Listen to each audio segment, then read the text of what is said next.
எது ஒன்றும் இந்த ஜனங்களுக்கு இழந்து போகாதபடி அவர்கள் வாழ்ந்து சுயித்திருப்பதற்காக பிசாசனால் வைக்கப்பட்ட இந்த கண்ணிகளிலிருந்து ஜனங்கள் மீட்கப்பட வேண்டும் என்பதற்காக தான் அவர் அந்த வெளிச்சமாக இந்த பூமிக்கு வந்தார்.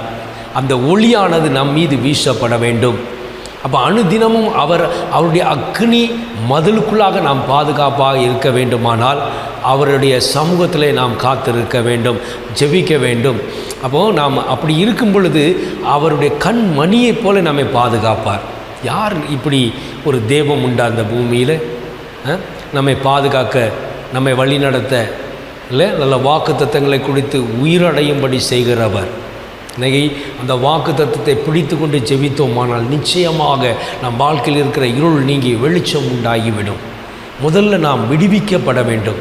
நம்முடைய அடிமைத்தனத்திலிருந்து நாம் விடுவிக்கப்பட வேண்டும். அடிமை என்பது